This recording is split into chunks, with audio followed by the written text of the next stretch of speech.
Emma Chen never believed in signs from the universe. She was practical, logical, a high school math teacher who dealt in numbers and proofs and things that made sense. She believed in equations that balanced, in problems that had solutions, in a world that operated according to rules you could learn and predict. But when the sledgehammer broke through that wall in her new house and a sealed envelope fell out, yellowed with age, addressed in careful handwriting to someone named Rose, she felt something shift inside her chest, something she couldn't explain with logic or reason. The house was built in 1938. She'd bought it 6 months ago, right after everything fell apart with David. She'd needed a project, something to throw herself into, something physical and demanding that would occupy her mind during the long stretches of evening when she used to talk to him, laugh with him, plan a future with him. The house had been perfect for that, affordable because it needed work. Good bones, the realtor had said, even if those bones needed some serious attention. The previous owners, an elderly couple who'd moved to assisted living, had left it mostly empty except for some furniture too heavy to move and boxes of old magazines in the attic. Emma had been renovating room by room, stripping wallpaper that had been there since the 1970s, sanding floors that hadn't been refinished in decades, painting walls in soft, neutral colors that felt like starting over. She'd done the kitchen first, then the bathroom, then the bedrooms upstairs. Now she was working on the living room, the largest room, the heart of the house, the room where she imagined, when she let herself imagine, hosting dinner parties someday, having friends over, building a life that didn't revolve around being alone. The living room wall had felt hollow when she knocked on it, a strange echo that shouldn't have been there. Her contractor, Miguel, a quiet man in his 50s who did good work and didn't ask unnecessary questions, had suggested it might be hiding old pipes or wiring that needed checking before they put up new drywall. Houses this old, he'd said, they've got secrets in the walls. Sometimes it's just construction shortcuts from back in the day. Sometimes it's problems waiting to happen. Better to know now than after we cover it back up. So they'd taken down the wall, carefully at first, looking for electrical wires or plumbing, but there was nothing like that. Instead, they found a gap, a deliberate space between the original wall and a newer one that had been built sometime in the 1940s, judging by the materials and construction style. The gap was about 3 inches wide, running the full length of the wall, empty except for dust and mouse droppings, and in one corner, wrapped carefully in oilcloth to protect it from moisture. An envelope. Emma had been up on the ladder, pulling away old insulation when she saw it. At first she thought it was just trash, something that had fallen into the gap during construction and been forgotten. But when Miguel handed it up to her, carefully, like it might be fragile, she saw the writing on the front. Elegant script, slightly faded but still clear. Just one word. Rose. Not Mrs. Rose somebody or Miss Rose somebody or even Rose somebody, general delivery. Just Rose. Like whoever had hidden this letter knew exactly who Rose was. Like Rose was the only person in the world who mattered. The envelope was sealed. The glue had held for however many decades it had been hidden in that wall. Emma turned it over in her hands, feeling the weight of the paper inside. Multiple pages, judging by the thickness. "Should we open it?" Miguel asked from below. Emma hesitated. This wasn't hers, wasn't meant for her. This was someone's private letter, hidden deliberately. Not thrown away, not destroyed, but preserved, protected, kept safe in a wall for reasons she couldn't begin to guess. She should have respected that privacy, should have donated it to a historical society or tried to track down whoever Rose was or whoever had hidden it. But something in that handwriting, the way each letter was formed with such care, such precision, such obvious emotion, made her slide her finger under the seal. The glue gave way with a soft cracking sound. Inside were 6 pages, folded carefully. The paper was thin, the kind they'd used during the war to save resources. The ink had faded to brown, but was still perfectly readable. At the top of the first page, March 15th, 1945, nearly 80 years ago. The war was still happening. Germany hadn't surrendered yet. Japan was still fighting. Boys were still dying on beaches and in forests and in the sky. And someone, some soldier, judging by what came next, had taken the time to write this letter, to pour his heart onto these thin pages, to seal them up and hide them away. Emma pulled off her work gloves, wiped the dust from her hands onto her jeans, and began to read. The first lines made her breath catch in her throat. "My dearest Rose, if you're reading this, then I've broken my promise to you, and I'm so sorry." She looked up at Miguel, who was watching her with curious eyes. "What is it?" he asked. "A letter," she said, her voice coming out softer than she'd intended. "From World War II, from someone named Thomas to someone named Rose." "Love letter?" "I think so, but..." She looked back down at the words. "But there's something else, something he's apologizing for." Miguel climbed down from his own ladder and started cleaning up tools, giving her space. But Emma could feel him glancing over at her every few seconds, curious about what had captured her attention so completely that she'd stopped working entirely. She kept reading, sitting down on the dusty floor right there in the middle of the demolished living room, surrounded by debris and paint cans and tools. And with each line, she felt herself being pulled deeper into a story that had begun 78 years ago. The letter didn't start with the secret, didn't jump straight to whatever confession Thomas needed to make. Instead, it started the way any good story does, at the beginning. "I promised you I wouldn't write this letter," Thomas wrote. "I promised that if anything happened to me, you'd never have to know what I'm about to tell you, that I'd carry this secret to my grave and spare you the burden of it. But I'm sitting here tonight in a farmhouse in Germany, and tomorrow morning we push forward into what Command is calling the final offensive.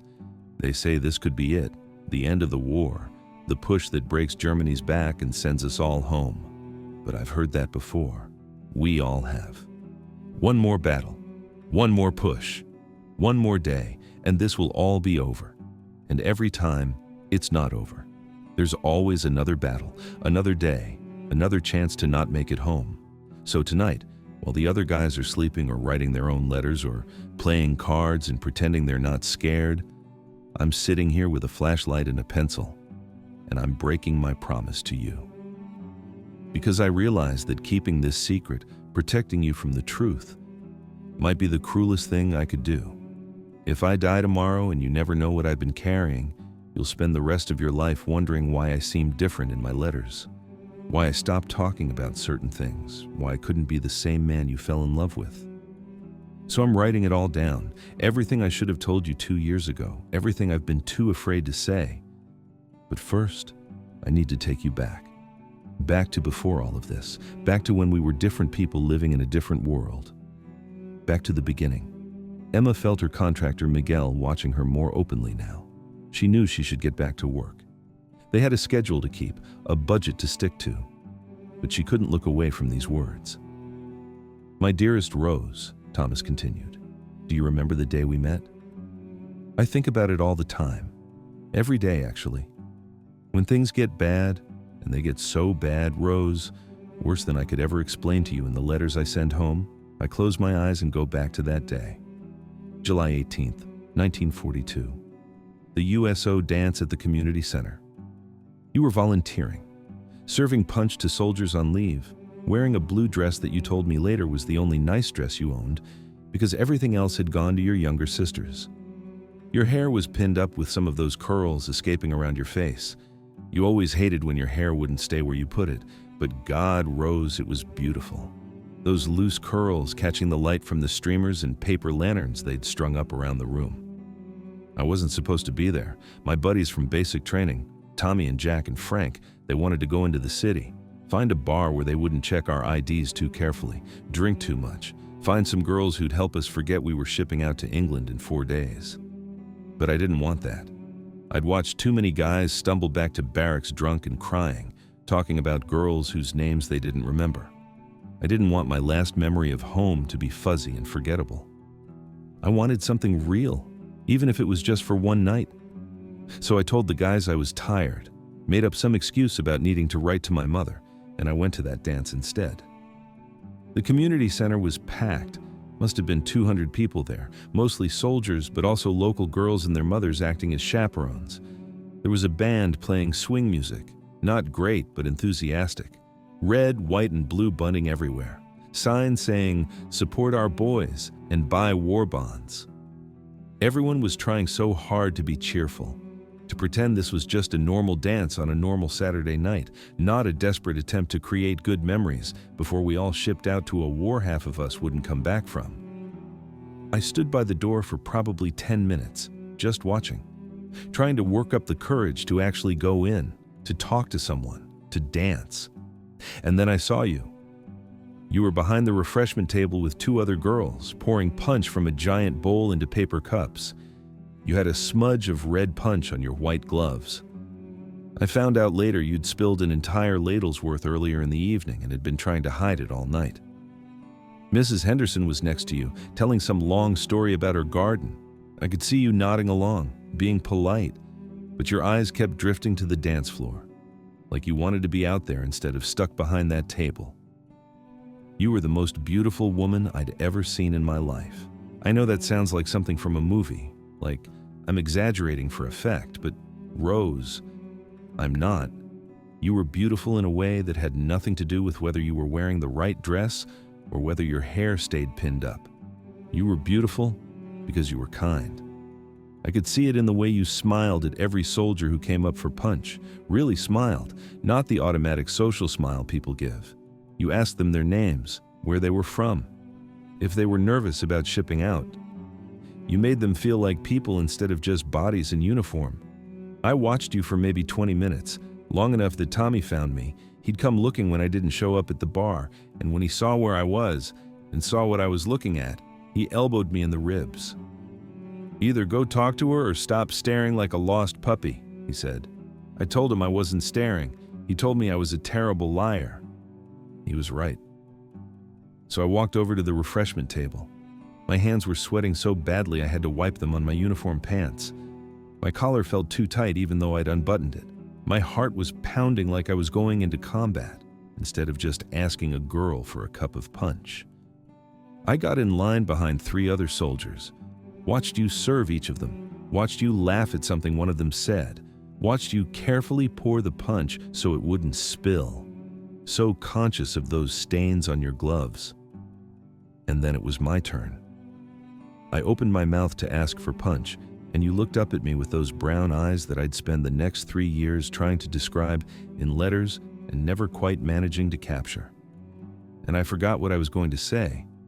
Just stood there like an idiot while you smiled, not the polite smile, but a real one, and said, "You're Thomas, aren't you?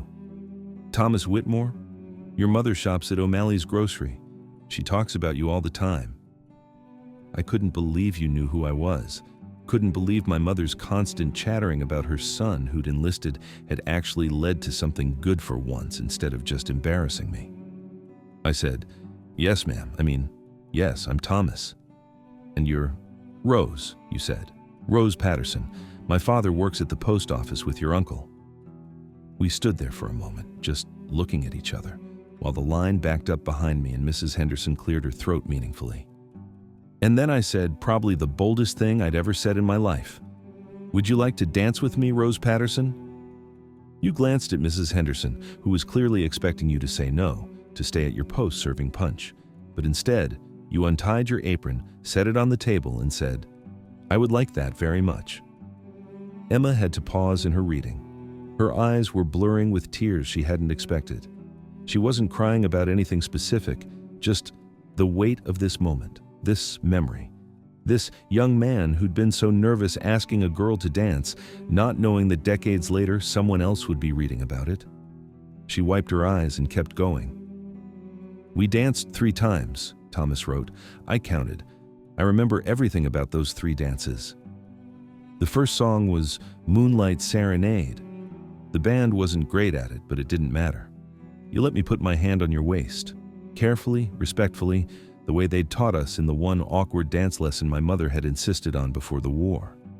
I stepped on your foot in the first 30 seconds, nearly died of embarrassment. But you just laughed and said, 'It's okay.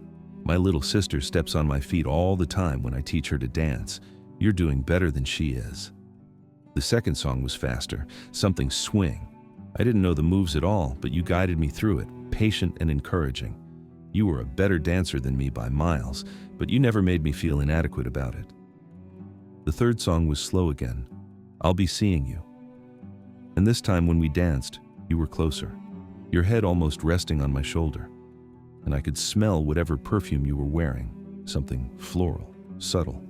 And I thought, I want to remember this exact moment, this exact feeling, just in case. When the song ended, Mrs. Henderson called your name.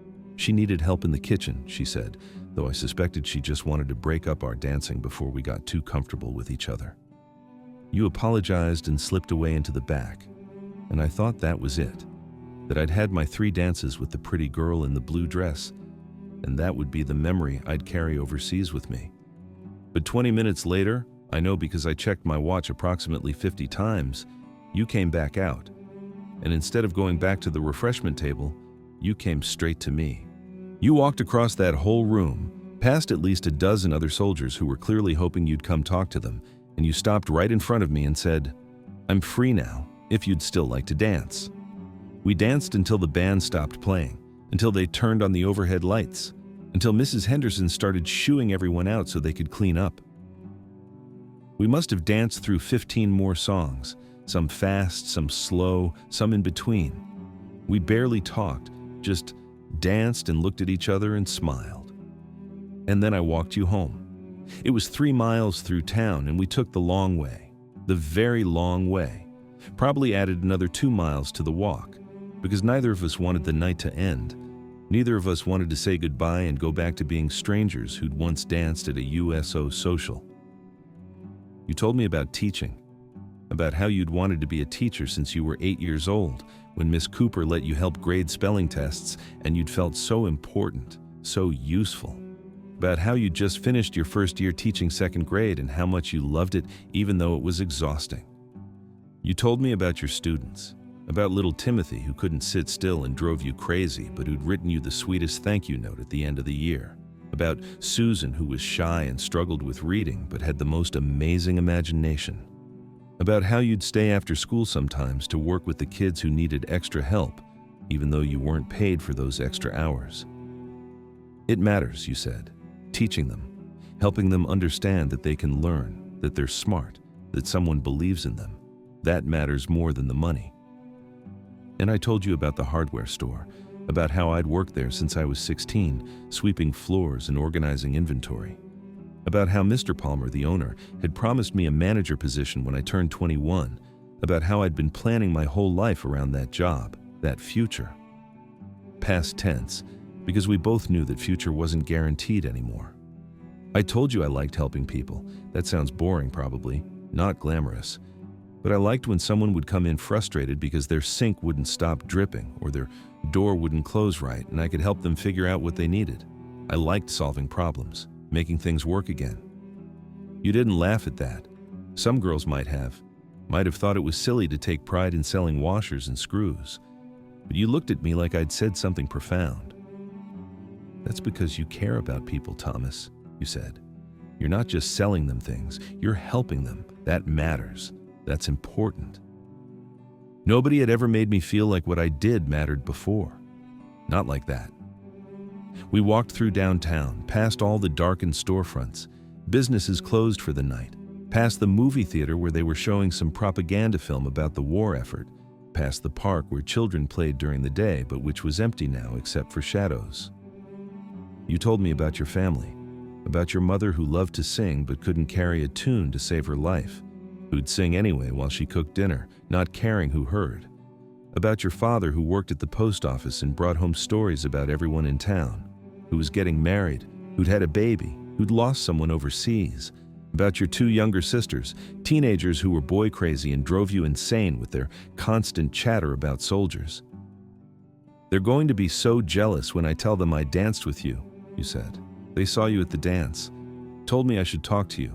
I said I was working and couldn't just abandon my post to flirt with soldiers."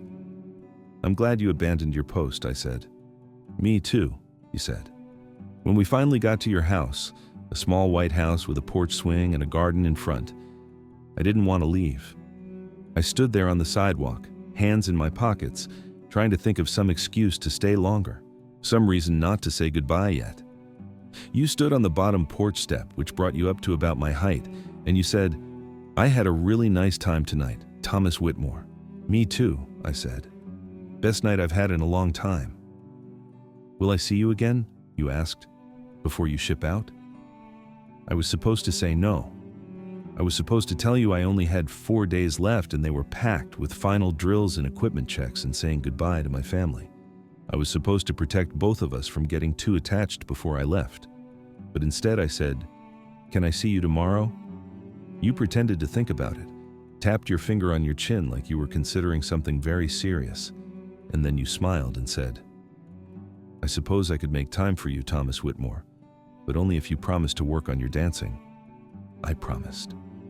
And then you leaned forward and kissed me on the cheek, quick and sweet and soft, and you ran up the porch steps and into your house before I could react. I walked back to the barracks that night feeling like I was floating, like my feet weren't quite touching the ground, like something fundamental had shifted in my universe and I'd never be the same. I was right about that last part. I would never be the same, but not in the way I thought. Emma looked up from the letter. Her legs had gone numb from sitting on the hard floor for so long, but she barely noticed. She was completely absorbed in this story, in Thomas and Rose, in a romance that had started with 3 dances and a 3-mile walk home. Miguel had stopped working entirely now. He was sitting on an overturned bucket, tool belt still on, watching her read. "Good letter?" he asked quietly. Emma nodded, not trusting her voice. "Love story?" "Yeah," she managed. "But there's something else. He keeps hinting at something he needs to confess, something he's been keeping from her." "Heavy stuff," Miguel said. "You sure you want to keep reading? Might be better not to know." But Emma shook her head. She had to know. Had to find out what Thomas was so desperate to tell Rose. Had to see how this story ended. She turned to the next page. The letter continued with the story of Thomas and Rose's brief courtship. 3 days. That's all they'd had before Thomas shipped out, but Thomas wrote about those 3 days like they were a lifetime. The next morning, do you remember, I showed up at your door with flowers, daisies, because the flower shop was closed and Mrs. Henderson next to the boarding house had a garden and took pity on me when I explained I'd met a girl and needed to see her again before I left. Your mother answered the door. She looked at me, uniform, flowers, obvious desperation on my face, and she knew immediately what this was. She'd probably seen 100 boys just like me that summer. Boys trying to cram a lifetime into a few days before shipping out. But she let me in anyway, called you down from your room, and when you appeared at the top of the stairs and saw me standing there with slightly wilted daisies, you smiled like I'd brought you roses from a fancy shop. We spent that whole day together, remember? I'd planned to take you somewhere nice, a restaurant, maybe a movie, but you said you'd rather just walk. So we walked, all over town, through the park, along the river, past the elementary school where you'd just been hired to teach 2nd grade in the fall. You told me about your students, about how you loved seeing them learn, about the little boy who'd struggled with reading all year, and then, suddenly, one day, it clicked. About the girl who was shy and quiet, but drew the most amazing pictures. And I told you about my family, about my father who worked at the steel mill, about my mother who sang in the church choir, about my kid brother who was too young to enlist and was furious about it, about the hardware store job I'd had since I was 16, and how I'd planned to take over managing it someday. Past tense, because we both knew someday was uncertain now. Emma had to stop reading for a moment. The weight of that sentence hit her hard. These 2 young people, falling for each other, both aware that they might not get a future together. Both choosing to feel it anyway. She thought about her own life, about David, her ex-fiancé who she'd broken up with 6 months ago, about how he'd wanted guarantees, timelines, a 5-year plan with milestones and checkboxes, about how she'd said no because she couldn't promise him certainty, couldn't guarantee that everything would work out the way he wanted. But reading Thomas's words, reading about a man who had far less certainty, far more to fear, and still chose to love anyway, made something crack open in her chest. That 2nd day, Thomas wrote, we went to the movies. It was a Cary Grant picture. I can't even remember which one because I spent the whole time aware of your hand in mine, your shoulder pressed against mine in the dark theater. Halfway through, you leaned over and whispered, "I'm glad you came to that dance." And I whispered back, "Me too." After the movie, we got ice cream. Vanilla for you, chocolate for me. We sat on a bench by the river and watched the sun set, and you told me you were scared. "Of what?" I asked. "Of this," you said. "Of feeling this much this fast. Of knowing you're leaving tomorrow." I wanted to tell you not to be scared. I wanted to promise you I'd come back, but I couldn't. We both knew I couldn't. So instead, I said, "Then let's not think about tomorrow. Let's just be here, right now. You and me and this melting ice cream." You laughed, and then you kissed me. First time you'd kissed me. I'd kissed you goodnight the night before, but this was the first time you'd initiated it, the first time you'd chosen me instead of just letting me choose you. It tasted like vanilla and possibility. Emma found herself touching her own lips, remembering the first time David had kissed her, how calculated it had felt, how he'd asked permission first, which had been sweet but also somehow less spontaneous, less inevitable, nothing like what Thomas was describing. The letter continued with the third day, Thomas's last day before deployment. "I wanted to spend every second with you, but you had responsibilities. A younger sister's birthday party you were helping organize, church in the morning, family dinner in the evening. So I came with you to all of it. I helped blow up balloons for your sister's party. I sat next to you in church and didn't know any of the hymns, but tried to sing along anyway. I sat at your family's dinner table and met your father properly, not just the quick introduction at the door, but a real conversation where he asked me about my intentions toward his daughter. I told him the truth, that I was shipping out the next morning, that I had no idea if I'd come back, that I had no right to ask your daughter to wait for me, but that I was in love with her anyway. Your father studied me for a long moment. Then he said, "She's already in love with you too. I can see it. So don't go getting yourself killed, boy. That's my only condition." I promised I'd try. Emma had to set down the letter. Her hands were shaking because she'd reached the part where Thomas was going to propose. She could feel it coming in the way the tone of the letter shifted, in the way the handwriting got slightly less controlled, like his hand had been shaking too when he wrote this part. That night, I walked you home one last time. Your whole family knew where this was going. Your mother had pressed a ring into my hand during dinner. Her mother's ring, she said. Simple gold band, nothing fancy. But it had been worn by 3 generations of women in your family. Your father had given his blessing. Your little sister had made me promise to bring you back a souvenir from the war. She was 7 and didn't quite understand what that meant. We walked so slowly, stopping every few steps to kiss, to hold each other, to pretend morning wasn't coming.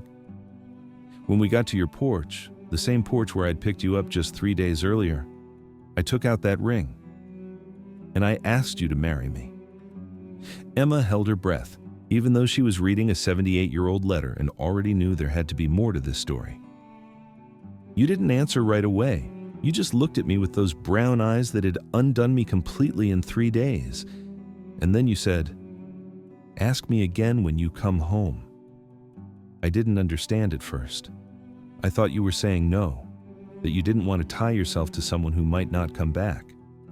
But then you took my face in your hands and you said, "I'm already yours, Thomas. I have been since that first dance.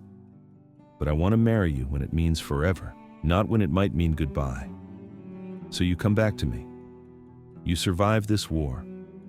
And then you ask me again. And I'll say yes.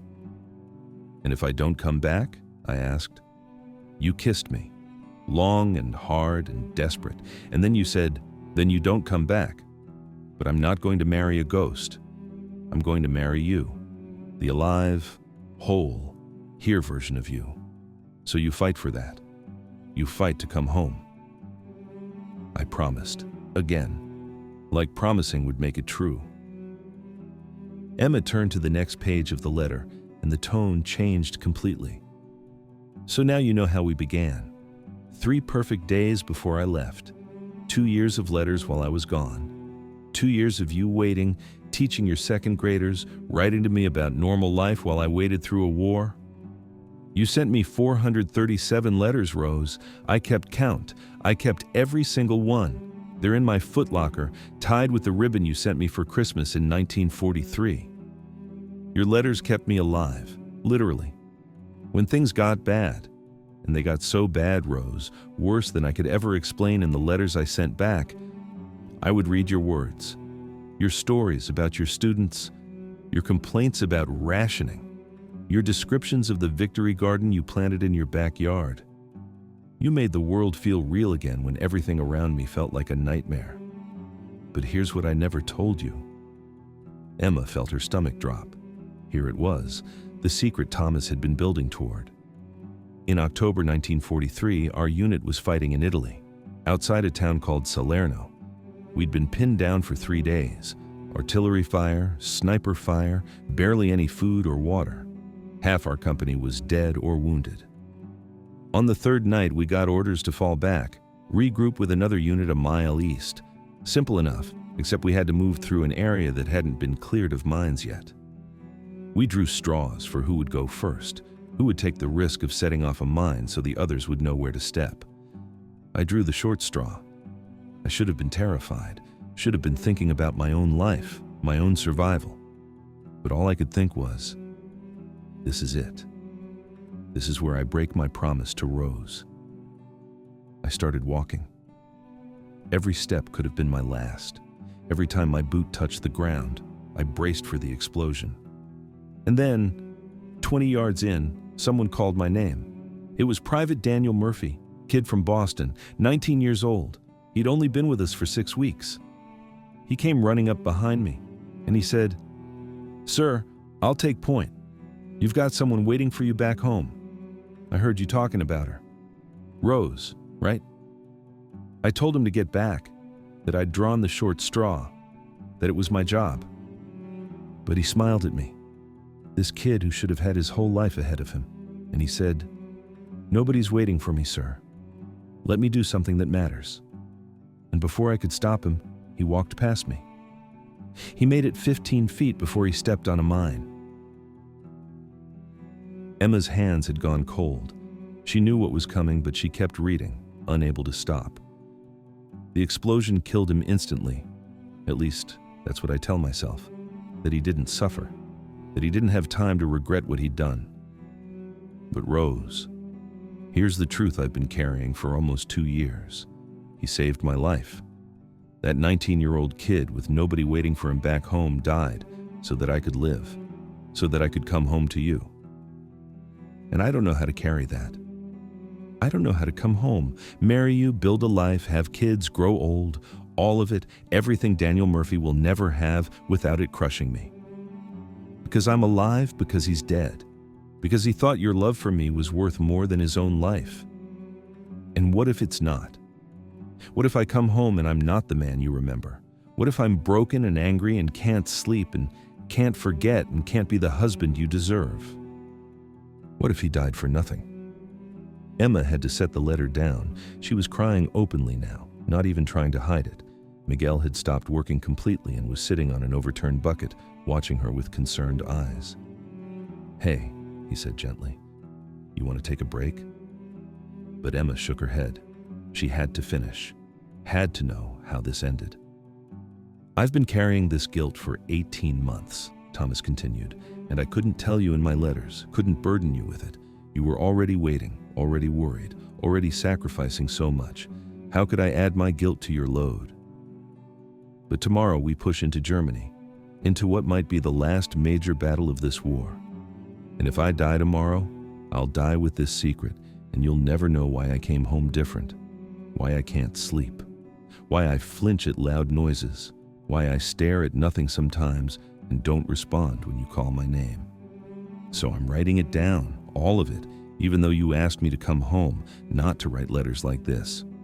Because you deserve to know what you're getting if I make it back.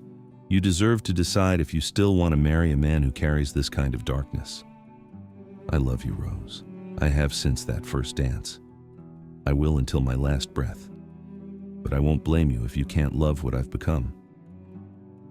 Emma read the final pages through blurred vision. Thomas described the upcoming battle, his fear, his hope, his love for Rose repeated over and over like a prayer. But what struck Emma most was the ending, the way Thomas closed the letter. If you're reading this, it means I didn't make it, and I need you to know something. That kid, Daniel Murphy, he didn't die for nothing. He died believing that love was worth saving, that your love for me was worth his sacrifice. Don't prove him wrong, Rose. Don't spend your life grieving me. Don't freeze yourself in 1942. Don't let his death mean that 2 lives ended in that minefield instead of 1. Live. Love again if you can. Be happy. Teach your students. Plant your gardens. Get married if you meet someone good. Have kids. Name one of them Daniel if you want. Tell them about the boy who saved their father's life. But live. Please. For me, for Daniel, for all of us who didn't make it home. And if you're reading this because I did make it home but I'm different, if I'm the broken version of myself I'm afraid of becoming, then I need you to know. You don't have to stay. You don't owe me anything. That girl who fell in love with me in 3 days, who promised to marry me when I came home, she fell in love with someone else, someone who doesn't exist anymore. I would understand if you walked away. I would understand if you found someone who could be whole for you in ways I can't be anymore. I love you enough to let you go if that's what you need. But God, Rose, I hope you don't. I hope you're stubborn and fierce and you decide to love the broken version of me anyway. I hope you fight for us the way I fought to get back to you. I hope you remember that I loved you first, that I loved you best, that I loved you with everything I had, even when everything I had wasn't enough. Always yours, Thomas. Emma sat in the demolished living room, holding a letter written by a man she'd never met to a woman she didn't know, about love and sacrifice and guilt and hope. And she thought about her own life, about David, who she'd left because she was afraid of commitment, afraid of promising forever when forever felt impossible to guarantee. About the teaching job she'd been considering leaving because it was hard and exhausting, and sometimes she felt like she wasn't making a difference. About this house she'd bought on impulse, planning to renovate and flip it and move on to the next thing, never staying, never settling, never letting herself be vulnerable enough to build something permanent. About how she'd been living her life like Thomas feared Rose might live hers, frozen, afraid, unable to move forward because moving forward meant accepting uncertainty. "Miguel," she said quietly. He looked up. "Did Thomas make it home?" Miguel frowned. "How would I know?" "The house. You said the previous owners were elderly. Did you ever meet them?" "Yeah, once. When we did the inspection. Nice couple. Married like 60 years or something. The husband had dementia, though. That's why they were moving to assisted living." Emma's heart started beating faster. "Do you remember their names?" Miguel thought for a moment.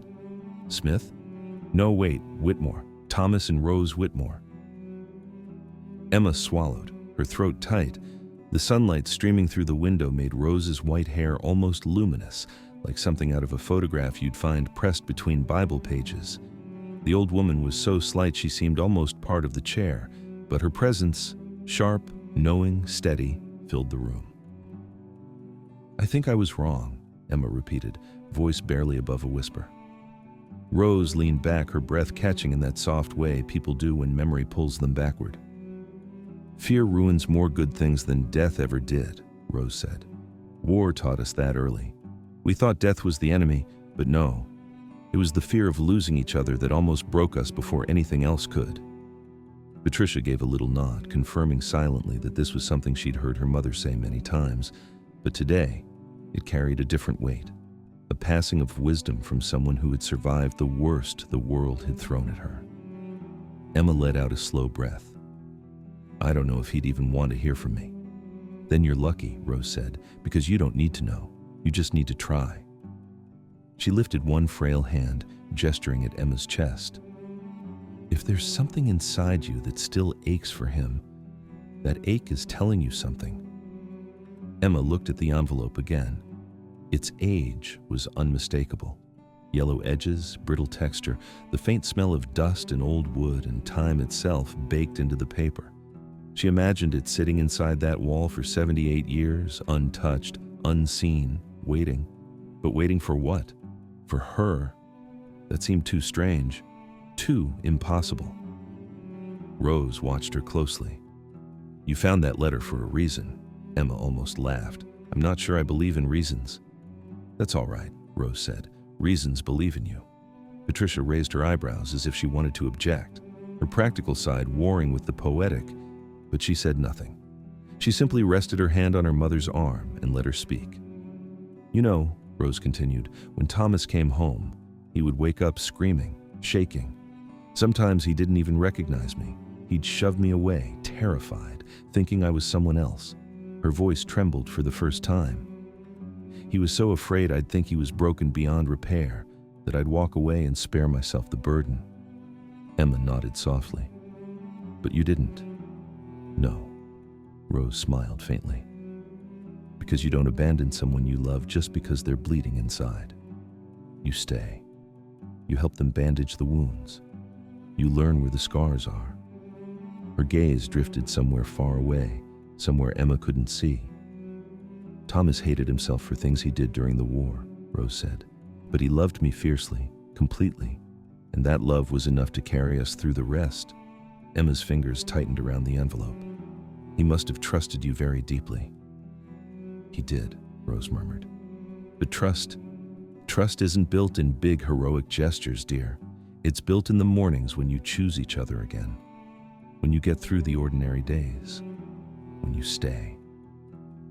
Emma felt the truth of that settle in her chest like a stone, heavy and undeniable. "And what about your family?" Emma asked quietly. "Did they know about the letter?" Patricia shook her head. "No, I knew Dad hid things. Not bad things, just things from the war. Letters, medals, small objects. He kept them in boxes." She sighed. "We didn't want him to feel forced to explain anything." "War takes pieces of a person," Rose added. "Some pieces they never get back, and some pieces they keep hidden because they don't want anyone else carrying their pain." The room went silent again. Emma stared at the torn page, the one missing sheet that held the secret Thomas had been ready to confess, and then, somehow, chosen not to share. "What do you think he wrote?" Emma asked softly. Rose's eyes glistened, but she didn't look away. "I spent many years wondering, but in the end, I decided it didn't matter. Whatever he confessed on that battlefield, he came home. He chose life. He chose me. That was enough." She took a shallow breath, her frail chest lifting and falling with effort. "But maybe you'll discover something I never did." Emma glanced down at the jagged tear in the letter. "Someone ripped that page out. I don't know who, but it wasn't time or water damage. It was deliberate." Patricia's brows knitted. "You think my father did it?" Emma shook her head slowly. "I'm not sure. Maybe. Or maybe someone before me found the envelope, pulled out the page and stuffed the rest back into the wall."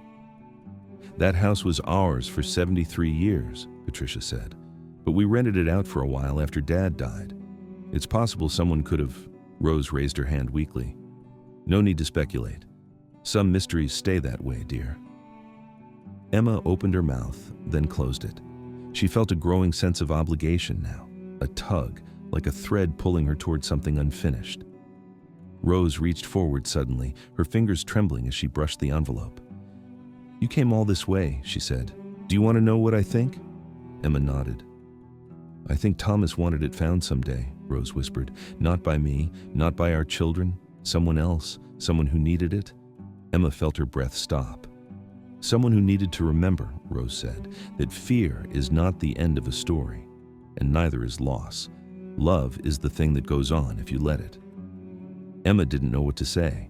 The weight of the letter in her lap felt heavier than it had before, like it carried more than ink and confession, like it carried a legacy. Patricia stood, lightly touching her mother's shoulder.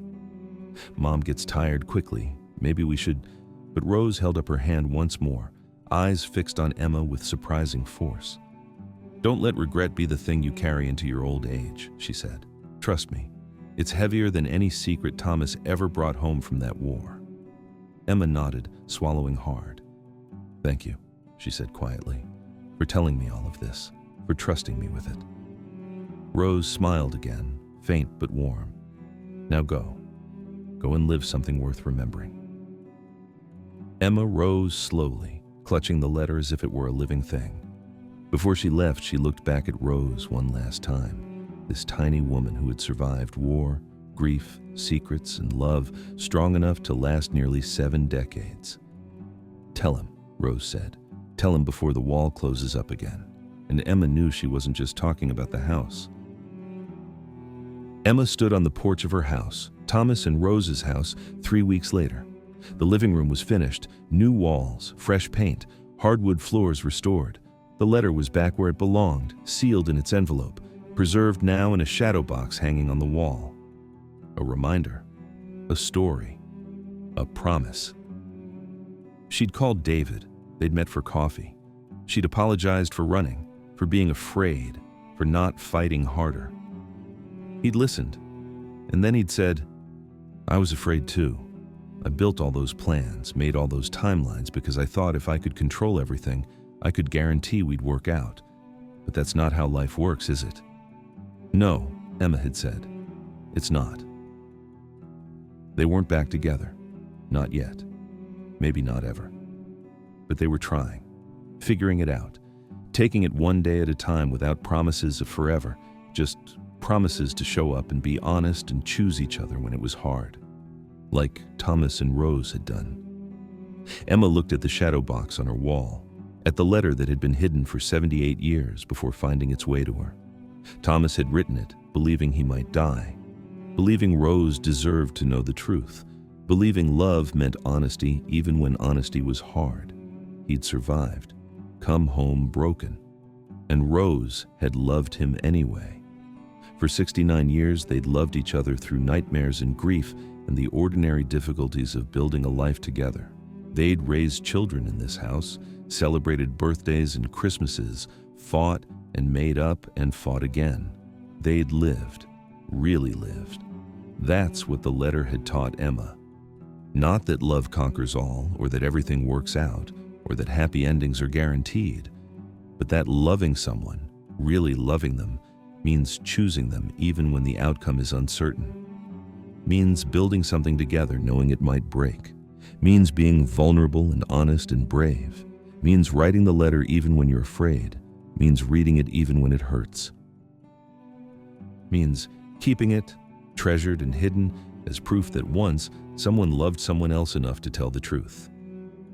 Emma walked inside, sat at her computer, started writing. Not a letter this time, an email. To the school board, accepting the department head position she'd been offered, the one she'd been afraid to take because it meant commitment, because it meant staying, because it meant betting on herself and her future. She hit send. Then she opened her text messages, typed out a message to David. Want to come see what I did with the living room? His response came a minute later. Be there in 20. Emma looked at the letter on the wall, at Thomas's careful handwriting, at a love story that had survived a war, survived trauma, survived 78 years hidden in a wall, and still managed to change someone's life.